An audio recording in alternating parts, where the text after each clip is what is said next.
Hello everyone. तो आज मैं आप लोगों को एलाइलिक, विनाइलिक और बेंजाइलिक कार्बन एटम्स में डिफरेंस बताऊंगी। ठीक है, एलाइलिक कार्बन एटम के बारे में बात करते हैं। तो एलाइलिक कार्बन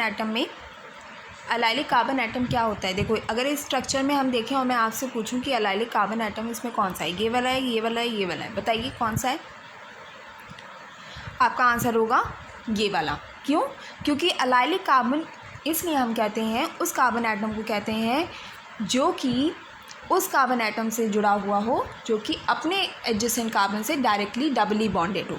ठीक है, ये स्ट्रक्चर आप देख सकते हैं। तो इसको हम क्या कहेंगे, इस कार्बन एटम को हम एलाइलिक कार्बन कहेंगे। ठीक है, बात आती है विनाइलिक कार्बन की।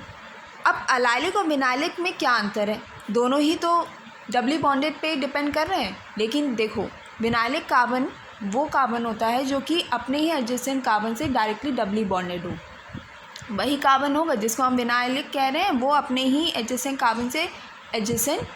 कार्बन से डबली बॉन्डेड होगा। ठीक है, लेकिन एलाइलिक में वो डबली बॉन्डेड नहीं है डायरेक्टली, उसके साथ वाला अपने साथ वाले से डायरेक्टली बॉन्डेड है।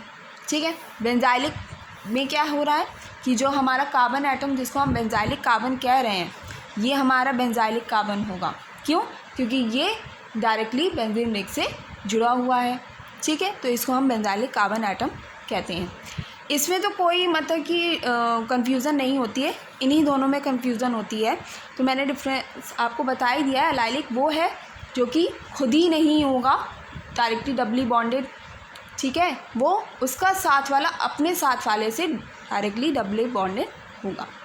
विनाइलिक में वो खुद ही डायरेक्टली डबली बॉन्डेड होगा अपने साथ वाले से।